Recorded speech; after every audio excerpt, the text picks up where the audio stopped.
Federal Bharat YouTube channel को like और subscribe करें और बेल आइकन दबाकर लेटेस्ट अपडेट पाएं।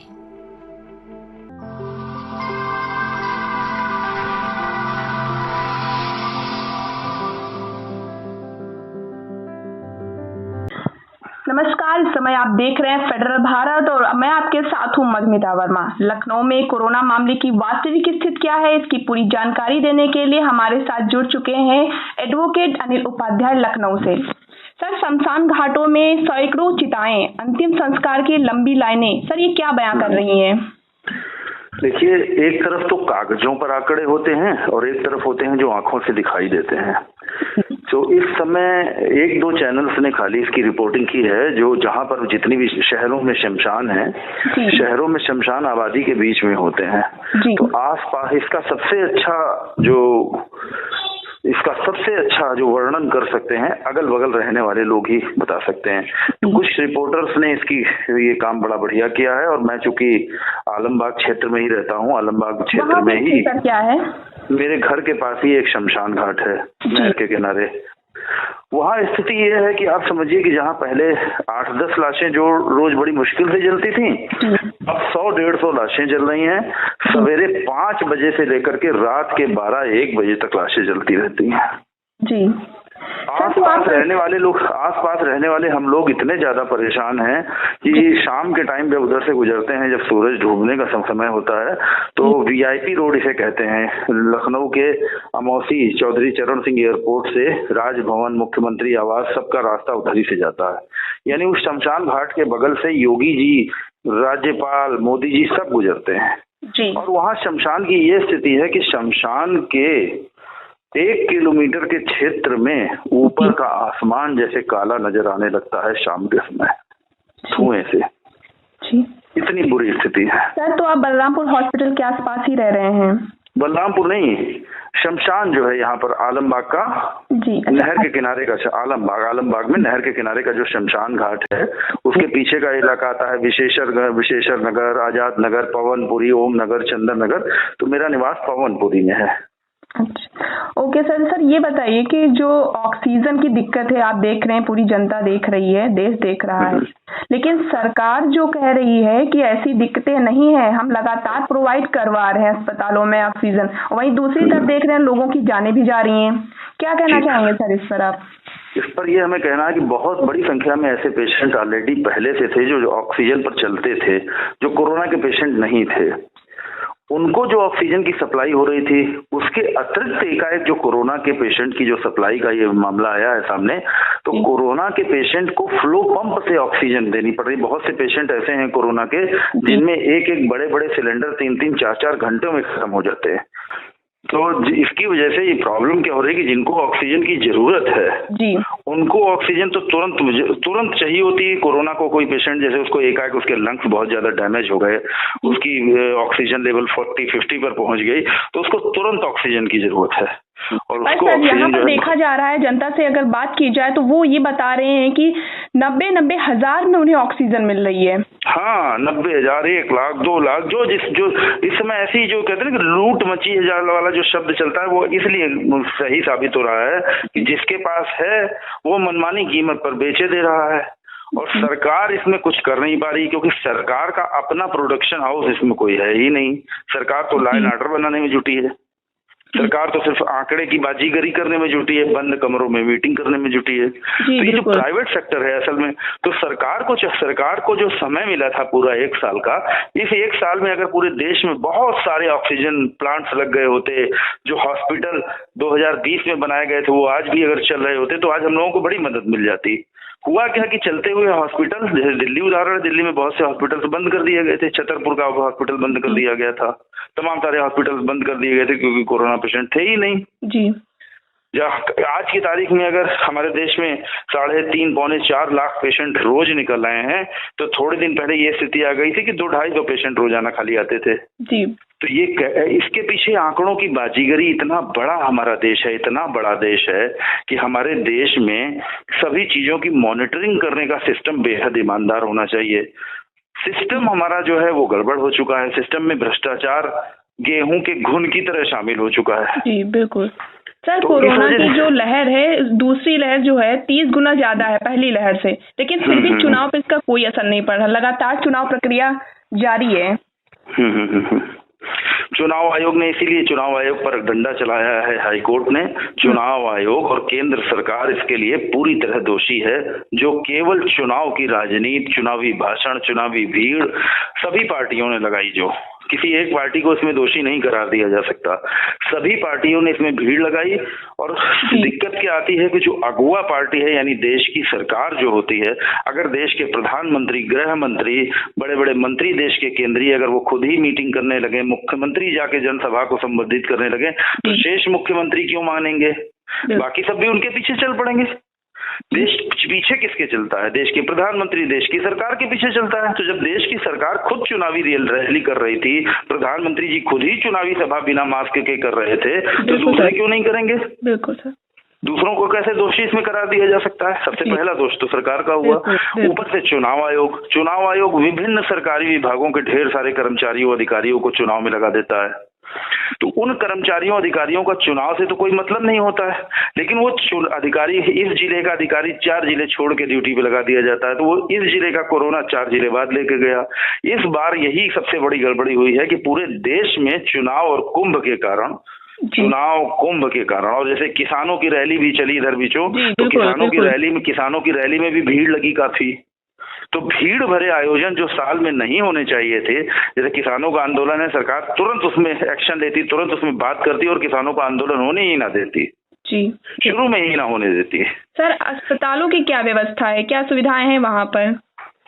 जिन अस्पतालों को चिन्हित किया है सरकार ने, जिनको परमिशन दी है कोविड हॉस्पिटल के तौर पर, उनको ही पूरी ऑक्सीजन नहीं मिल पा रही, तो बाकी निजी हॉस्पिटल्स को कहां से ऑक्सीजन मिल पाएगी पूरी? बीजेपी सांसद कौशल किशोर ने एक लेटर लिखा हुआ है सीएम को, उसमें लिखा है कि केजीएमयू में 100 से ज्यादा ऑक्सीजन बेड है और 6 आईसीयू बेड है, लेकिन मरीजों को उसमें एडमिट नहीं किया जा रहा, मरीजों को नहीं दी जा रही है बेड। इसके पीछे का सबसे गहरा राज ये है कि जो लखनऊ है, ये लखनऊ में सारी पूरी सरकार है, मंत्री, मुख्यमंत्री, राज्यपाल सब यहीं पर हैं। तो अब जब योगी आदित्यनाथ को कोरोना का वायरस जरा सा टच किया, तुरंत पीजीआई में उनके लिए बेड रिजर्व हो गया। तो ये जो बेड रिजर्व टाइप के रखे गए हैं जी, बहुत ये बात कोई भी कुलपति या किसी मेडिकल कॉलेज का, पीजीआई का कोई कुलपति नहीं बोल सकता ऑफिशियली, लेकिन सत्य यही है कि वीआईपी के लिए बेड आरक्षित रखे गए हैं। वीआईपीओं को ट्रीटमेंट मिला जा रहा है और आम आदमी एक सिलेंडर के लिए मारा घूम रहा है, उसकी जान उखड़ी जा रही है। जी सर, ये बताइए इस पे, जैसे कि कोरोना जो है, इस पे काबू करने के लिए क्या करना चाहिए, सरकार को क्या करना चाहिए, इस पे आपकी अपनी राय क्या सर है? कोरोना तो एक ही तरीके से काबू हो सकता है, जब जनता पूरी तरह जागरूक हो जाए। और देखा जाए तो हमारी भारतीय संस्कृति ही है जो पुरानी संस्कृति प्रबल होगी, खान पान भारतीय, हमारा खान पान वो प्रबल होगा, और सरकार इस हॉस्पिटलिटी में और जन जागरूकता में बहुत महत्वपूर्ण भूमिका निभाए, तभी कोरोना कंट्रोल हो सकता है। और ना ही कोरोना भी आने वाले दिनों में क्या करेगा, बड़े बड़े वैज्ञानिक भी नहीं बता पा रहे हैं, तो मेरी क्या हस्ती है। जी सर, बिल्कुल। सर सुप्रीम कोर्ट ने आज सुनवाई की है, जो नेशनल प्लान मांगा था केंद्र सरकार से, उस पर आज सुनवाई हुई है, क्या सुनवाई हुई है सर, इसके बारे में कुछ जानकारी? उस बारे में मैं अभी पूरी जानकारी नहीं रखता हूँ, तो नहीं बता सकता। ओके सर, कोई नहीं है सर। Okay sir. सर ये बताइए कि जो लखनऊ में मरीजों का आंकड़ा है, मरने वालों का आंकड़ा है, उसके अलावा सर जो मरीज ठीक हो रहे हैं उसमें कितना आंकड़ा है आज की डेट में?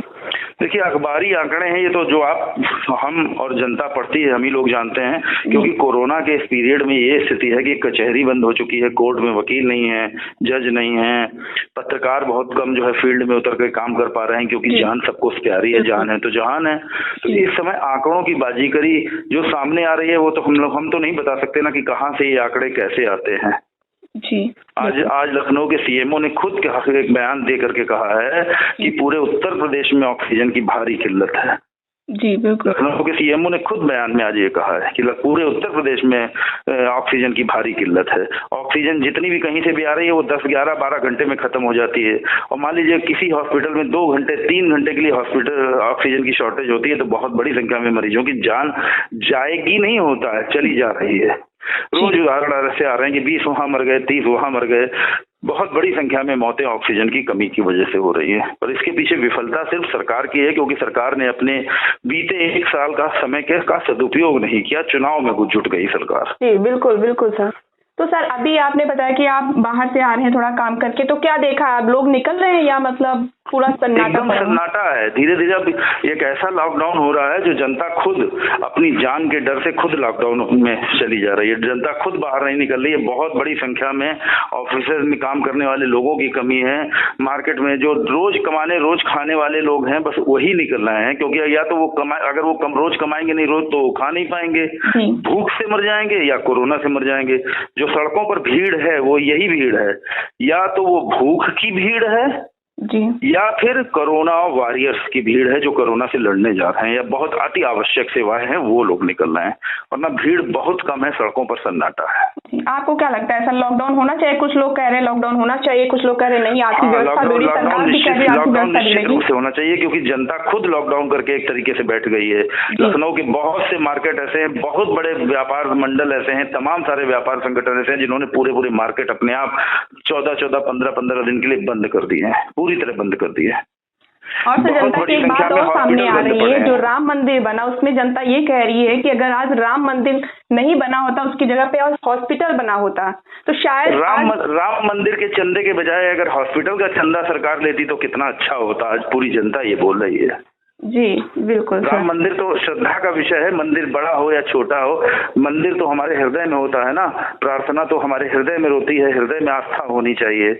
लेकिन भवन बनाना बड़े तो भवन चाहिए आज अस्पताल के, डॉक्टर्स का स्टाफ चाहिए। डॉक्टर्स और पैरामेडिकल स्टाफ की ट्रेनिंग के लिए बहुत बड़ी संख्या में योगी सरकार ने पैरामेडिकल स्टाफ बीच में निकाल दिया था, एडहॉक पर जो रखा गया था, उनको फिर से लिया जा रहा है। तो ये जो स्वास्थ्य क्षेत्र में जो काम करना चाहिए था सरकार को, वो सरकार ने काम नहीं किया। जी सर, एक चीज और देखी जा रही है, जो ऑक्सीजन है या दवाइयां हैं, तो इनको लेकर बहुत भ्रष्टाचार हो रहा है, तो इसके लिए सरकार को कैसे देखरेख करनी चाहिए? देखिए, सरकार मतलब मनुष्यों का एक समूह। जी बिल्कुल। और समाज मतलब मनुष्यों का बहुत बड़ा समूह। तो सरकार का जो मनुष्यों का समूह है और समाज यानी मनुष्यों का जो समूह है, दोनों समूह भ्रष्ट हो चुके हैं। सरकार नाम की चीज भी मौका परस्त है। वेस्ट बंगाल में सीट चाहिए तो सत्ता के लिए हमारे देश के प्रधानमंत्री माननीय मोदी जी भी तो है, एक मनुष्य ना, इंसान है। बिल्कुल, तो वो भी चाह लेके चले जा रहे हैं कि वेस्ट बंगाल हमारा हो जाए।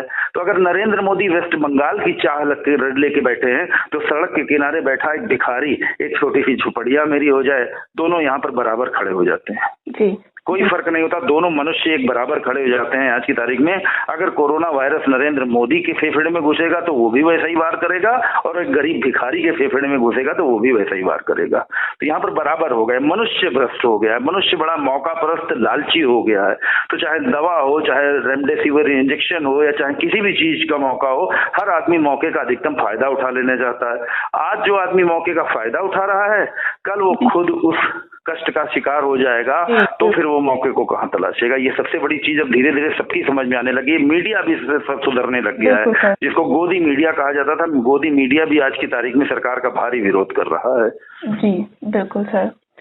चलिए सर, आपने बहुत अच्छी जानकारी दी हमारे चैनल पे, इसके लिए आपका बहुत बहुत शुक्रिया सर। ठीक, धन्यवाद आपका। फिर आपसे बाद में बात होगी। Thank you.